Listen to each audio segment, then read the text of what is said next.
Y damos ya la bienvenida en el estudio de los desayunos en 24 horas en Quito a Paul Granda, secretario de la Política. Buenos días, gracias por acompañarnos. Muchas gracias, Liz. Buenos días. Bueno, como lo mencionábamos, pues hoy hará su rendición de cuentas la canciller María Fernanda Espinosa, se aceptaría la renuncia a su cargo como canciller y asumiría José Valencia en estas funciones. ¿Debería esperar el país un giro radical dentro del manejo de la política internacional, de la política exterior? Mire, como hemos venido diciendo varias veces, nosotros estamos convencidos de que quien establece la línea, obviamente en materia de política exterior, en materia económica, es el presidente de la República. Por supuesto, como la política y la gestión pública es dinámica, siempre habrán ciertas particularidades y ciertas condiciones que caracterizan evidentemente el manejo de la Cancillería en función de quién lo va a dirigir. En este caso es un perfil diplomático que tiene mucha experiencia en el exterior, que ha estado en varias misiones y seguramente pondrá su característica especial, pero siempre bajo una política definida por el señor presidente de la República. Bueno, pero usted ha dicho que ahora, una vez que María Fernanda Espinosa pues asumiría la presidencia de la Asamblea de la ONU, el Ecuador debe esperar con esto de aquí que se marque un paso muy importante, sobre todo en las relaciones internacionales de nuestro país. Pero realmente esto quizás no es un blindaje, más bien su designación un blindaje perfecto para dejar de lado algunas actuaciones cuestionadas, como fue la relación que se mantuvo o las acciones que se mantuvo tras el irrespeto con Julian Assange, por ejemplo, lo que sucedía en Venezuela, la crisis en la frontera norte. Mire, yo creo que el país ha tomado una posición bastante clara y concreta, pero sobre todo propositiva.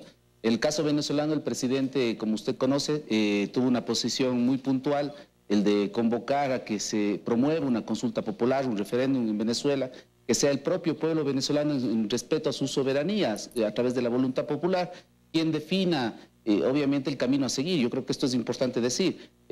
Sin duda alguna, lo que diga el concierto internacional, lo que digan los países en el planeta no deja de ser importante, pero es mucho más importante que el propio pueblo venezolano sea el que resuelva. Entonces, fíjese, aquí ya hay una línea clara y concreta respecto de la coyuntura venezolana. Y respecto de otras coyunturas, obviamente como el caso de la frontera norte, que es un tema que además nos requiere una posición colectiva, común de todos los ecuatorianos y ecuatorianas, hemos dicho de que aquí todos somos corresponsables, de que todas las instituciones debemos actuar, de que todas, incluso las posiciones político-partidistas, deberíamos confluir en una estrategia que nos permita generar un desarrollo fronterizo y obviamente preservar la seguridad de los ecuatorianos en estas provincias del norte del país, ¿no? Sí, pero si bien es cierto esta postura del presidente Lenín Moreno sobre que Venezuela vaya a una consulta popular, se da pues una vez incluso que ya se anunció que la canciller María Fernanda Espinosa asumiría la presidencia de la Asamblea General de la ONU y dejaría este cargo. Antes siempre el discurso fue: somos respetuosos de los procesos en otros países. Eso por un lado. Y por otro lado, pues el país sí siente que queda una deuda pendiente por parte de la canciller Espinosa. No en vano, pues también en la Asamblea se hablaba de llevarla a un juicio político en los temas que le he mencionado, incluso en el del manejo de la crisis dentro de la frontera norte. Bueno, pero mire, es coherente la posición del país. Es decir, estamos diciendo de que es necesario respetar la soberanía, en este caso de Venezuela, por supuesto, pero también estamos incitando, estamos promoviendo a que sea el propio pueblo venezolano, a través de una consulta o un referéndum, que se pronuncie sobre su problema, que refrende, en este caso, el proceso electoral o no. Es decir, que luego, efectivamente, si esto sería a través de una posición negativa, de que se den elecciones con todo el control y con toda la cooperación internacional que corresponda. Yo creo que esa es una posición que da un paso hacia adelante. No creemos en los extremos, ni en el extremo de que todo está perfecto, de que todo está bien, ni en el extremo de intervención. Creemos profundamente en la soberanía de los pueblos. Pero lo que se comienza a sentir es que con la salida del cargo de canciller de María Fernanda Espinosa comienzan a darse estos cambios de postura, incluso dentro del mismo gobierno en materia de política exterior. El simple hecho de que ahora, por ejemplo, se anuncie la visita también del vicepresidente de Estados Unidos para finales de este mes, lo que podría ser el camino, la apertura del camino para retomar a ese socio estratégico, por ejemplo, o como le digo, este hecho también pues de ahora cambiar esa postura en torno a la crisis de Venezuela. Entonces, comenzaría ya a percibirse que podría haber un cambio dentro de este manejo y dentro del camino que hemos seguido en materia de este manejo dentro de la Cancillería, ¿no?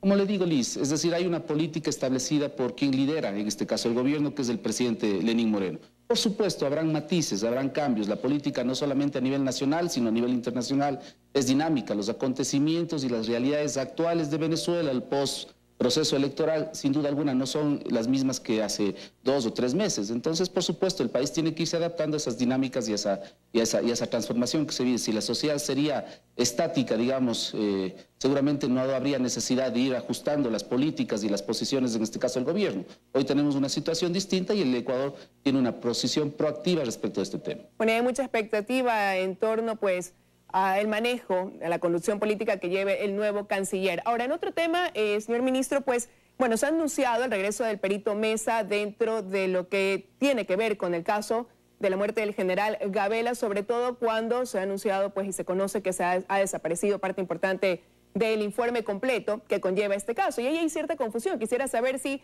el perito regresa por pedido de la Fiscalía o por un pedido de la Presidencia de la República. Bueno, hay un pedido de la Presidencia de la República, esto lo ha exteriorizado el secretario particular de la Presidencia, y lo que nosotros hemos planteado en términos generales sobre aquellos casos que han resultado polémicos en estos últimos años es que el país se alíe a la verdad, es decir, que sea la transparencia, que sea la verdad la que prime sobre todas las cosas. Si hay que hacer una revisión sobre cómo se han llevado a cabo los procedimientos en estos casos, hay que hacerlo. Es decir, lo que los ecuatorianos y ecuatorianas esperamos es que por sobre todas las cosas la verdad sea la que prevalezca y por supuesto salga a la luz la justicia, como no puede ser de otra manera. Ahora, pero la viuda del general Gabela envió una carta a la Presidencia de la República donde incluye el nombre de más de 20 funcionarios del gobierno anterior que estarían involucrados, dice ella, vinculados quizás con la muerte de su esposo, y dice que son funcionarios que igual pues mantienen un cargo dentro del gobierno del presidente Lenín Moreno. ¿Estaría entonces el gobierno dispuesto a asumir el costo político que podría implicar el hecho de que regrese este perito y que la información que él proporcione concuerde con lo que ha dicho la viuda del general Gabela? Mire, la verdad es una sola y tiene que prevalecer sobre todas las cosas. Y quienes ostentamos un cargo público sabemos que estamos sometidos a ese tipo de, obviamente, análisis y reflexiones respecto de nuestras actuaciones. Yo confío en que la presencia del perito lo que haga es aportar elementos para que efectivamente se revise cómo se desarrolló el proceso y que sobre todo todos tengamos la tranquilidad de que la verdad prevalezca sobre todas las cosas. Aunque esto de aquí puede implicar un sacudón político e incluso institucional dentro del actual gobierno. Sí, pero yo diría no hay que anticiparse a los hechos. Hay que anticiparse a los hechos. Veamos qué es lo que aporta el perito, qué es lo que aporta esta posibilidad de revisar cómo se fue desarrollando el proceso y efectivamente se irá viendo cuáles son las consecuencias. Pero mire, cuando este gobierno lo ha dicho y lo ha planteado desde el principio, y eso es lo que ha pasado en este primer año de gobierno, estamos aliados a la verdad, estamos aliados a la transparencia y hay que actuar sobre todas las cosas en defensa de ella. Es decir, estamos fortaleciendo la democracia, hoy tenemos un país pacificado, hoy tenemos un país en donde las instituciones están funcionando, por supuesto irán siendo mucho más eficaces en el transcurso del tiempo y yo creo que eso es importante para la democracia y para el futuro del Ecuador. Ahora, también es un país en el que parecería estarse llevando a cabo un proceso de desmontar el correísmo, por así decirlo, y gran parte de eso por las acciones que lleva el Consejo de Participación Ciudadana Transitorio. Ahora, con haber cesado pues a los miembros del Consejo de la Judicatura, ellos dicen que van a iniciar acciones en torno a su cesación porque consideran que no fue hecha de la manera correcta, que no se han ajustado los procedimientos y consideran que deben ser reemplazados por los alternos, cosa que el Consejo de Participación Ciudadana dice que no es viable porque ellos también serían cesados. ¿Cuál es la postura ahí de ustedes como gobierno?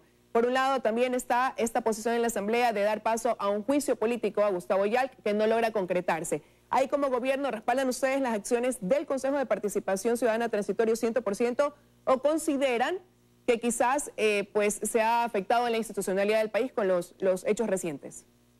Lo hemos dicho desde el principio, nosotros somos profundamente respetuosos de la institucionalidad y de la independencia de funciones. Es decir, ese es un principio fundamental en democracia. Es decir, si el Ejecutivo estaría interviniendo en una u otra de las actuaciones de las diferentes instancias del Estado, efectivamente eso no sería democrático. Entonces, lo que el Consejo de Participación vaya decidiendo, por supuesto, con el fundamento que corresponda y entiendo con un profundo análisis de cada caso, por supuesto es profundamente respetable, como es profundamente respetable la posición de la Asamblea. Y entiendo yo que hay algunos temas también que se deben esclarecer y hay que aliarse al tiempo. Insisto, el Gobierno Nacional, el Ejecutivo, es profundamente respetuoso de las instituciones. Para el interior de la Asamblea, al no haber sumado los votos para dar paso a este juicio político a Gustavo Yalc, hay algunos asambleístas que dicen que ahí nuevamente pues se ve de manifiesto esta unión de protección por parte de los correístas, denominados correístas y los denominados morenistas. Mire, de ninguna manera. De ninguna manera. En la línea de respeto al pronunciamiento de las instituciones, entiendo yo que el proceso tiene alguna problemática específica, incluso con una denuncia de algunos documentos que no son precisos o que tienen alguna presunción de falsedad. Esos temas tienen que aclararse y el juicio político, si es necesario, tendrá que continuar.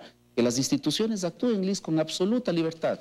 Yo creo que nosotros debemos, y como ecuatorianos, como quienes ejercemos un cargo, en este caso de designación, y quienes ejercen un cargo de representación, debemos actuar con absoluta y total responsabilidad. Que las instituciones actúen, que lo hagan con absoluta responsabilidad y que, como decimos, por sobre todas las cosas, la verdad sea la que prevalezca. Esa es la línea del gobierno y esa es la línea que nosotros vamos a respetar, como no puede ser de otra forma. Y hace un mes usted, más o menos un mes, usted me decía en este espacio que era necesario el diálogo porque consideraba que era la mejor herramienta para lograr que el legislativo y el ejecutivo caminen, como quien dice, en el mismo sendero, en la misma línea para solucionar los problemas del país. Pero alguien tiene que ceder en este caso para que ese diálogo sea eficaz. ¿Cuáles han sido las acciones emprendidas y qué resultados ha dado hasta el momento? Bueno, hemos iniciado ya un ciclo de reuniones, de encuentros, de diálogos con las diferentes tendencias que están representadas en la Asamblea Nacional. Y yo creo que hay que diferenciar temas, es decir, hemos planteado que es imprescindible que tengamos temas que son de interés nacional y que la política y sobre todo la posición político-ideológica o de intereses particulares o partidistas deberíamos aparcarlas a un costado. Es imprescindible que, por ejemplo, en el tema de la reactivación económica todos hagamos el esfuerzo para que esta propuesta de ley que ha hecho el Ejecutivo salga adelante, que la afinemos, que la ajustemos. Estamos abiertos, por supuesto, al diálogo, estamos abiertos a las contribuciones y a aquellas posiciones propositivas, pero sobre todo generar la base sólida de un desarrollo económico que todos los ecuatorianos esperamos. Este gobierno, Liz, es un gobierno pragmático, es un gobierno que por sobre todas las cosas busca generar desarrollo económico y generar empleo para los ecuatorianos y ecuatorianas. Pero ¿con qué bancadas quizás han logrado ya ese acercamiento? ¿Con los que ahora son considerados pues todavía partidarios del correísmo o quizás con las bancadas que en su momento fueron consideradas de oposición? Mira, hemos dialogado con todas las bancadas, hemos dialogado con la bancada social cristiana, hemos dialogado con la bancada de Creo, por supuesto iremos intensificando estos diálogos, hemos dialogado con todas las bancadas, con la bancada independiente del BIN, y obviamente vamos a ir tendiendo los puentes necesarios para que estos consensos nacionales, mire, los ecuatorianos y ecuatorianas, Liz, esperan y esperamos que los problemas más importantes sean resueltos. No queremos una discusión o un debate político infructuoso o un debate político que busque rescatar o simplemente preservar intereses particulares. Los ecuatorianos y ecuatorianas queremos que nos resuelvan los problemas, que los políticos resuelvan los problemas y el diálogo es la principal herramienta que este gobierno está implementando y que seguramente dará resultados. Y uno de los temas que entra ya en el debate pues es la ley de comunicación. Dentro de la Asamblea se han recibido algunos proyectos, incluso han enviado por la Presidencia de la República. Y hay una propuesta de un asambleísta, de Fabricio Villamar de Creo, de tramitar ante la Corte Constitucional el pedido de enmienda para que la comunicación deje de ser considerada como un servicio público. ¿Ustedes apoyarían esta medida que daría un cambio radical a lo que sucedió durante los últimos 10 años del gobierno pasado? Habría que analizar, Liz, es decir, habría que analizar la propuesta. Yo personalmente no la conozco, seguramente ya en el bloque de legisladores de país lo conocen y estarán reflexionando sobre el tema. Yo creo que las propuestas hay que escucharlas, hay que discutirlas, ¿no?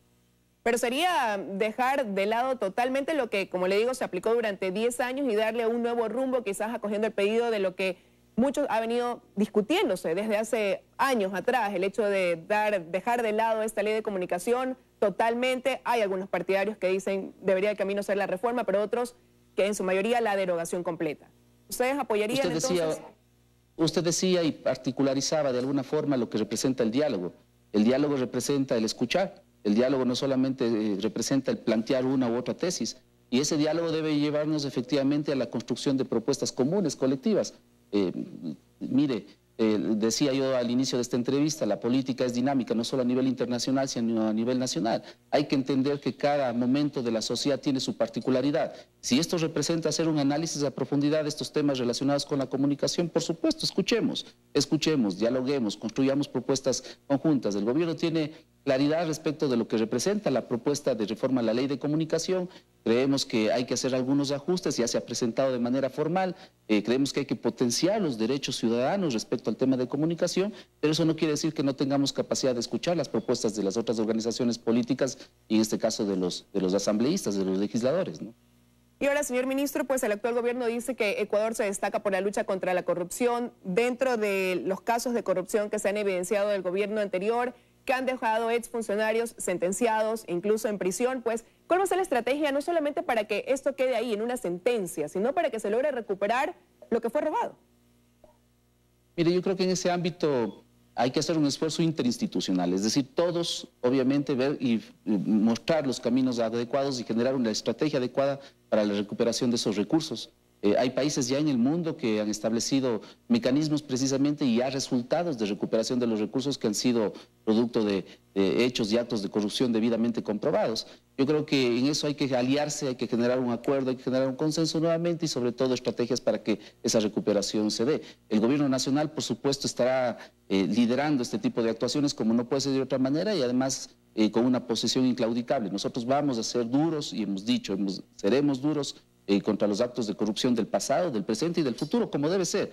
La sociedad requiere una sociedad de principios, de valores, una sociedad que se fundamente y que sobre todo genere con el ejemplo esa construcción, insisto, del futuro y de mejores oportunidades para todos y todas. Y luchar contra la corrupción, obviamente, es poner por sobre todas las cosas principios y valores por delante.